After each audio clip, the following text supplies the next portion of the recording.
Pecksniff and his charming daughters to the City of London, and relates what fell out upon their way thither. When Mr Pecksniff and the two young ladies got into the heavy coach at the end of the lane, they found it empty, which was a great comfort, particularly as the outside was quite full, and the passengers looked very frosty. For as Mr Pecksniff justly observed, when he and his daughters had burrowed their feet deep in the straw, wrapped themselves to the chin, and pulled up both windows, it is always satisfactory to feel in keen weather that many other people are not as warm as you are, and this, he said, was quite natural, and a very beautiful arrangement, not confined to coaches, but extending itself into many social ramifications. For, he observed, if every one were warm and well fed, we should lose the satisfaction of admiring the fortitude with which certain conditions of men bear cold and hunger. And if we were no better off than anybody else, what would become of our sense of gratitude? Which, said Mr Pecksniff, with tears in his eyes, as he shook his fist at a beggar who wanted to get up behind, is one of the holiest feelings of our common nature. His children heard with becoming reverence these moral precepts from the lips of their father, and signified their acquiescence in the same by smiles, that he might the better feed and cherish that sacred flame of gratitude in his breast.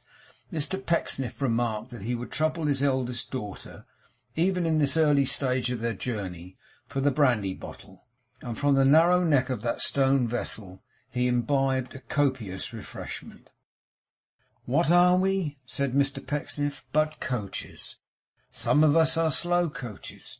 "Goodness, Pa!" cried Charity. "Some of us, I say," resumed her parent with increased emphasis, "are slow coaches. Some of us are fast coaches. Our passions are the horses, and rampant animals too." "Really, Pa!" cried both the daughters at once. "How very unpleasant!" "And rampant animals too," repeated Mr Pecksniff with so much determination that he may be said to have exhibited at the moment a sort of moral rampancy himself. "And virtue is the drag. We start from the mother's arms, and we run to the dust shovel."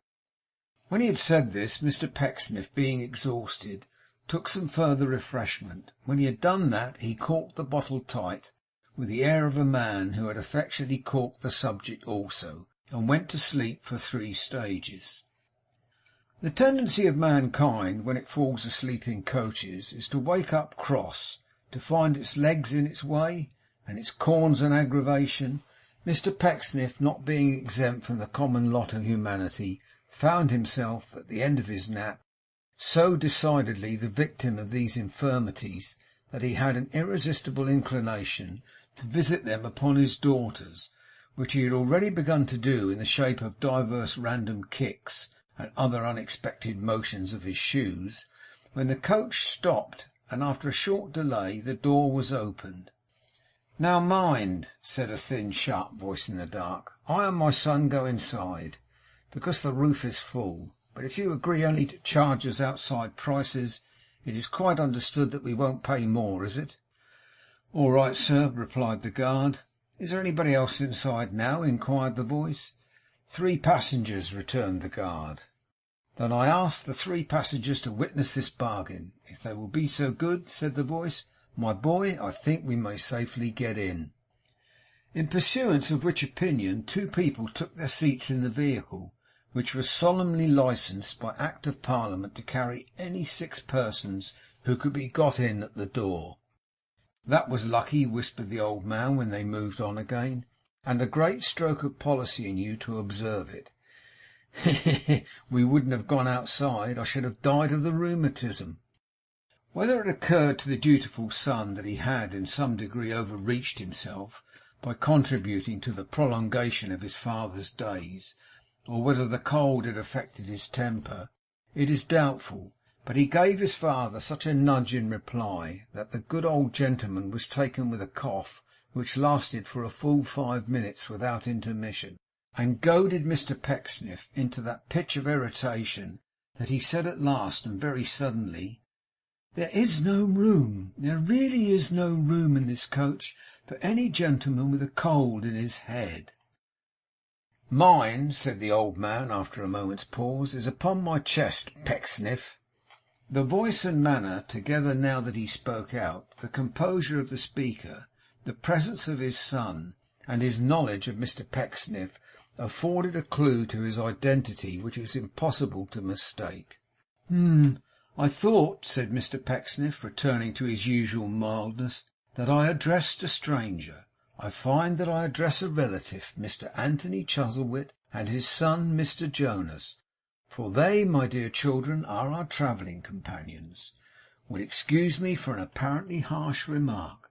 It is not my desire to wound the feelings of any person with whom I am connected in family bonds. I may be a hypocrite, said Mr Pecksniff, cuttingly, but I am not a brute. Pooh, pooh, said the old man. What signifies that word, Pecksniff? Hypocrite? We were all hypocrites t'other day. I'm sure I felt that to be agreed upon amongst us, or I shouldn't have called you one. We should not have been there at all if we had not been hypocrites. The only difference between you and the rest was— Shall I tell you the difference between you and the rest now, Pecksniff? If you please, my good sir, if you please. Why, the annoying quality in you is, said the old man, that you never have a confederate or partner in your juggling. You would deceive everybody, even those who practise the same art, and have a way with you, as if you really believed yourself. I'd lay a handsome wager now, said the old man, if I laid wagers, which I don't and never did, that you keep up appearance by a tacit understanding, even before your own daughters here. Now I, when I have a business scheme in hand, tell Jonas what it is, and we discuss it openly. You're not offended, Pecksniff? Offended, my good sir? Cried that gentleman, as if he had received the highest compliments that language could convey. Are you travelling to London, Mr Pecksniff? Asked the son. Yes, Mr Jonas, we are all travelling to London. We shall have the pleasure of your company all the way, I trust. Oh, God, you'd better ask father that, said Jonas. I'm not going to commit myself. Mr Pecksniff was, as a matter of course, greatly entertained by this retort. His mirth having subsided, Mr Jonas gave him to understand that himself and parent were in fact travelling to their home in the metropolis, and that since the memorable day of the great family gathering they had been tarrying in that part of the country, watching the sale of certain eligible investments, which they had in their co-partnership eye when they came down. For it was their custom, Mr Jonas said, whenever such a thing was practicable, to kill two birds with one stone, and never to throw away sprats, but as a bait for whales. When he had communicated to Mr Pecksniff these pithy scraps of intelligence, he said that if it was all the same to him, he would turn him over to father and have a chat with the gals. And in furtherance of this polite scheme, he vacated his seat adjoining that gentleman, and established himself in the opposite corner next to the fair Miss Mercy. The education of Mr Jonas had been conducted from his cradle on the strictest principles of the main chance. The very first word he learnt to spell was gain, and the second, when he got into 2 syllables, money. But for 2 results which were not clearly foreseen perhaps by his watchful parent in the beginning, his training may be said to have been unexceptionable. One of these flaws was that, having been long taught by his father to overreach everybody, he had imperceptibly acquired a love of overreaching that venerable monitor himself. The other, that from his early habits of considering everything as a question of property, he had gradually come to look with impatience on his parent as a certain amount of personal estate which had no right whatever to be going at large, but ought to be secured in that particular description of iron safe which is commonly called a coffin, and banked in the grave. Well, cousin, said Mr Jonas, because we are cousins, you know, a few times removed, so you're going to London? Miss Mercy replied in the affirmative, pinching her sister's arm at the same time, and giggling excessively. Lots of beaux in London, cousin, said Mr Jonas, slightly advancing his elbow. Indeed, sir, cried the young lady. That won't hurt us, sir, I dare say. And having given him this answer with great demureness, she was so overcome by her own humour that she was fain to stifle her merriment in her sister's shawl. 'Mary,' cried that more prudent damsel, 'I really am ashamed of you. How can you go on so, you wild thing?' At which Miss Mary only laughed the more, of course. 'I saw a wildness in her eye t'other day,' said Mr Jonas, addressing Charity. 'But you're the one to sit solemn, I say. You were regularly prim, cousin.' 'Oh, the old-fashioned fright!' cried Mary in a whisper. 'Cherry, my dear, upon my word you must sit next to him. I shall die outright if he talks to you any more. I shall, positively.' To prevent which fatal consequence, the buoyant creature skipped out of her seat as she spoke, and squeezed her sister into the place from which she had risen. 'Don't mind crowding me,' cried Mr Jonas. 'I like to be crowded by gals. Come a little closer, cousin.' 'No, thank you, sir,' said Charity. 'There's that other one laughing again,' said Mr Jonas. 'She's a laughing at my father, I shouldn't wonder. If he puts on that old flannel nightcap of his, I don't know what she'll do. Is that my father a snoring, Pecksniff?' 'Yes, Mr Jonas.' 'Tread upon his foot, will you be so good?' said the young gentleman. 'The foot next to you's the gouty one.' Mr Pecksniff hesitating to perform this friendly office, Mr Jonas did it himself, at the same time crying, 'Come, wake up, father, or you'll be having the nightmare and screeching out, I know. Do you ever have the nightmare, cousin?' he asks his neighbour with characteristic gallantry, as he dropped his voice again. 'Sometimes,' answered Charity. 'Not often.' 'The other one,' said Mr Jonas after a pause. 'Does she ever have the nightmare?' 'I don't know,' replied Charity. 'You'd better ask her.' 'She laughs so,' said Jonas, 'there's no talking to her. Only hark how she's a-going on now. You're the sensible one, cousin.' 'Tut, tut!' cried Charity. 'Oh, but you are, you know you are.' 'Mercy is a little giddy,' said Miss Charity, 'but she'll sober down in time.' 'It'll be a very long time then, if she does at all,' rejoined her cousin. 'Take a little more room.' 'I'm afraid of crowding you,' said Charity, but she took it notwithstanding, and after one or two remarks on the extreme heaviness of the coach and the number of places it stopped at, they fell into a silence which remained unbroken by any member of the party until supper time. Although Mr Jonas conducted Charity to the hotel and sat himself beside her at the board, it was pretty clear that he had an eye to the other one also, for he often glanced across at Mercy, and seemed to draw comparisons between the personal appearance of the two, which were not unfavourable to the superior plumpness of the younger sister.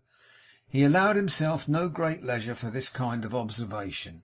However, being busily engaged with the supper, which, as he whispered in his fair companion's ear, was a contract business, and therefore the more she ate the better the bargain was, his father and Mr Pecksniff, probably acting on the same wise principle, demolished everything that came within their reach, and by that means acquired a greasy expression of countenance, indicating contentment, if not repletion, which it was very pleasant to contemplate. When they could eat no more, Mr Pecksniff and Mr Jonas subscribed for 2 sixpennyworths of hot brandy and water, which the latter gentleman considered a more politic order than 1 shillingsworth, there being a chance of their getting more spirit out of the innkeeper under this arrangement than if it were all in one glass. Having swallowed his share of the enlivening fluid, Mr Pecksniff, under pretence of going to see if the coach were ready, went secretly to the bar, and had his own little bottle filled, in order that he might refresh himself at leisure in the dark coach, without being observed. These arrangements concluded, and the coach being ready, they got into their old places and jogged on again. But before he composed himself for a nap, Mr Pecksniff delivered a kind of grace after meat, in these words: 'The process of digestion, as I have been informed by anatomical friends, is one of the most wonderful works of nature. I do not know how it may be with others, but it is a great satisfaction to me to know, when regaling on my humble fare, that I am putting in motion the most beautiful machinery with which we have any acquaintance. I really feel at such times as if I was doing a public service. When I have wound myself up, if I may employ such a term,' said Mr Pecksniff with exquisite tenderness, and know that I am going, I feel that in the lesson afforded by the works within me, I am a benefactor to my kind. As nothing could be added to this, nothing was said, and Mr Pecksniff, exulting, it may be presumed, in his moral utility, went to sleep again.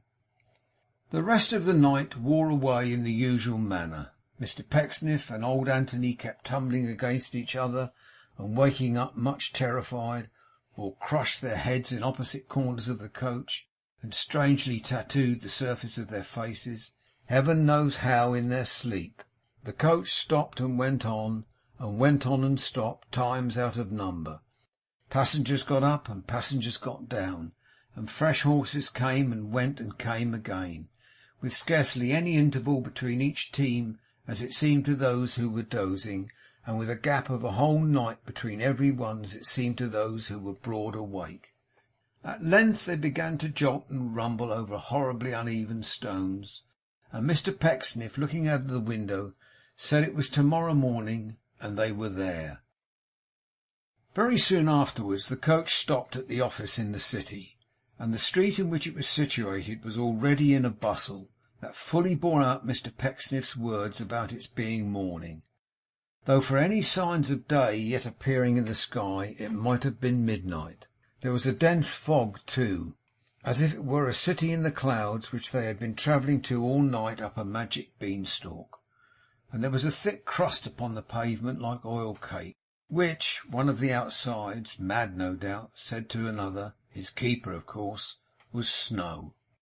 Taking a confused leave of Anthony and his son, and leaving the luggage of himself and his daughters at the office to be called for afterwards, Mr Pecksniff, with one of the young ladies under each arm, dived across the street, and then across other streets, and so up the queerest courts, and down the strangest alleys, and under the blindest archways, in a kind of frenzy, now skipping over a kennel, now running for his life from a coach and horses, now thinking he had lost his way, now thinking he had found it, now in a state of the highest confidence, now despondent to the last degree, but always in a great perspiration and flurry, until at length they stopped in a kind of paved yard near the monument.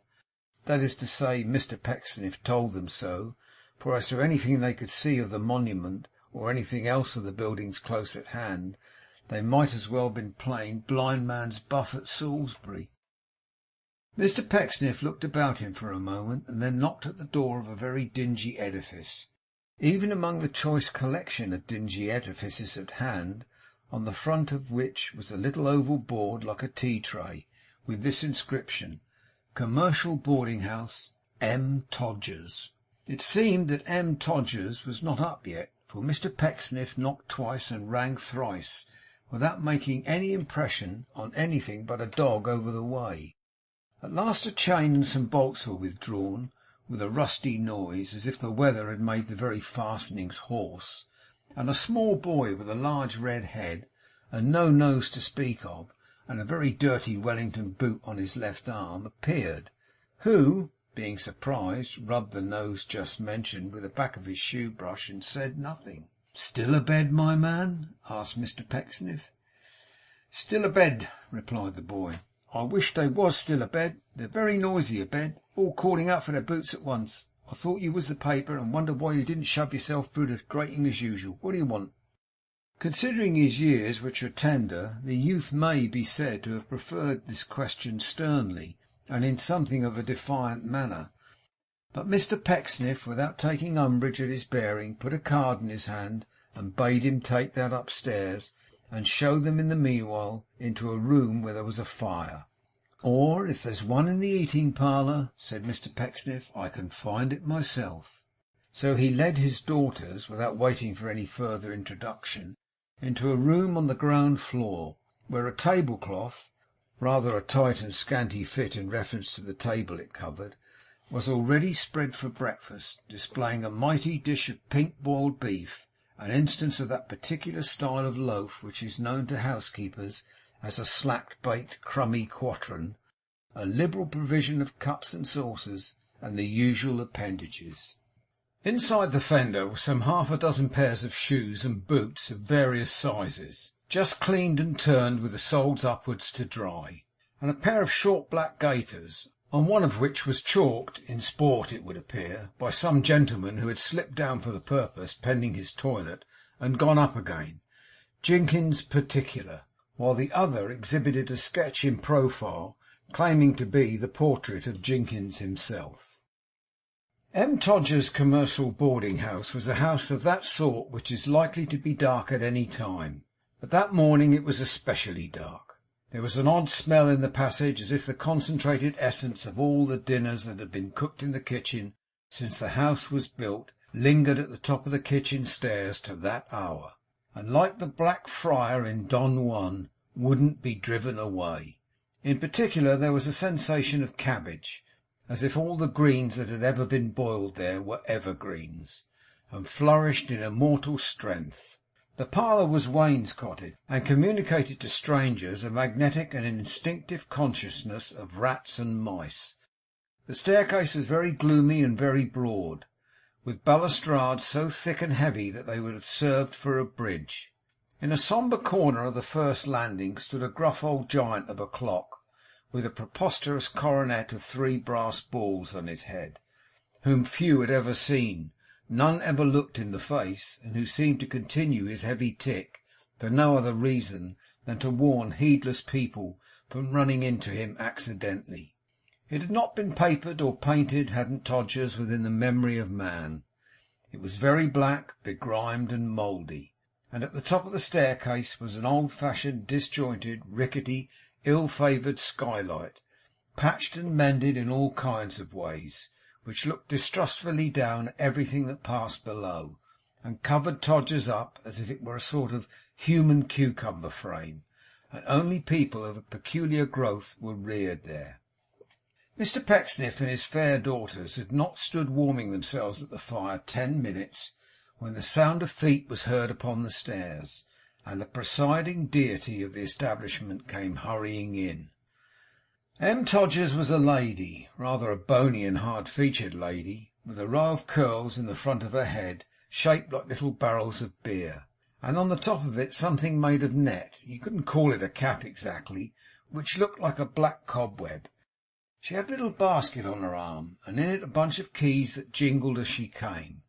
In her other hand she bore a flaming tallow candle, which, after surveying Mr Pecksniff for one instant by its light, she put it down upon the table to the end that she might receive him with the greater cordiality. "Mr Pecksniff," cried Mrs Todgers, "welcome to London! Who would have thought of such a visit as this, after so dear, so many years? How do you do, Mr Pecksniff?" "As well as ever, and glad to see you as ever," Mr Pecksniff made response. "Why, you are younger than you used to be." "You are, I am sure," said Mrs Todgers. "You're not a bit changed." "What do you say to this?" cried Mr Pecksniff, stretching out his hand towards the young ladies. "Does this make me no older?" "Not your daughters!" exclaimed the lady, raising her hands and clasping them. "Oh no, Mr Pecksniff, your second and her bridesmaid." Mr Pecksniff smiled complacently, shook his head, and said, "My daughters, Mrs Todgers, merely my daughters." "Ah!" sighed the good lady, "I must believe you, for now I look at 'em, I should think I'd have known 'em anywhere. My dear Miss Pecksniffs, how happy your pa has made me!" She hugged them both, and being by this time overpowered by her feelings, or the inclemency of the morning, jerked a little pocket handkerchief out of the little basket, and applied the same to her face. "Now, my good madam," said Mr Pecksniff, "I know the rules of your establishment, and that you only receive gentlemen boarders, but it occurred to me when I left home that perhaps you would give my daughters house room, and make an exception in their favour." "Perhaps!" cried Mrs Todgers ecstatically. "Perhaps!" "I may say, then, that I was sure you would," said Mr Pecksniff. "I know that you have a little room of your own, and that they can be comfortable there, without appearing at the general table." "Dear girls," said Mrs Todgers, "I must take that liberty once more." Mrs Todgers meant by this that she must embrace them once more, which she accordingly did with great ardour. But the truth was that the house being full with the exception of one bed, which would now be occupied by Mr Pecksniff, she wanted time for consideration, and so much time too, for it was a knotty point how to dispose of them, and even when the second embrace was over, she stood for some moments gazing at the sisters, with affection beaming in one eye and calculation shining out of the other. 'I think I know how to arrange it,' said Mrs Todgers at length. 'A sofa bedstead in the little third room which opens from my own parlour. Oh, you dear girls!' Thereupon she embraced them once more, observing that she could not decide which was most like their poor mother, which was highly probable, seeing that she had never beheld that lady, but that she rather thought the youngest was. And then she said that as the gentlemen would be down directly, and the ladies were fatigued with travelling, would they step into her room at once. It was on the same floor, being in fact the back parlour, and had, as Mrs Todgers said, the great advantage in London of not being overlooked, as they would see when the fog cleared off. Nor was this a vainglorious boast, for it commanded at a perspective of 2 feet a brown wall with a black cistern on the top. The sleeping apartment, designed for the young ladies, was approached from this chamber by a mightily convenient little door, which would only open when fallen against by a strong person. It commanded from a similar point of sight another angle of the wall, and the other side of the cistern. 'Not the damp side,' said Mrs Todgers. 'That is Mr Jinkins.' In the first of these sanctuaries a fire was speedily kindled by the youthful porter, who, whistling at his work in the absence of Mrs Todgers, not to mention his sketching fingers on his corduroys with burnt firewood, and being afterwards taken by that lady in the fact, was dismissed with a box on his ears. Having prepared breakfast for the young ladies with her own hands, she withdrew to preside in the other room, where the joke at Mr Jinkins's expense seemed to be proceeding rather noisily. 'I won't ask you yet, my dears,' said Mr Pecksniff, looking in at the door, 'how you like London, shall I?' 'We haven't seen much of it, Pa,' cried Merry. 'Nothing, I hope,' said Cherry, both very miserably. 'Indeed,' said Mr Pecksniff, 'that's true. We have our pleasure, and our business too, before us. All in good time, all in good time.' Whether Mr Pecksniff's business in London was as strictly professional as he had given his new pupil to understand, we shall see. To adopt that worthy man's phraseology, all in good time. End of chapter 8.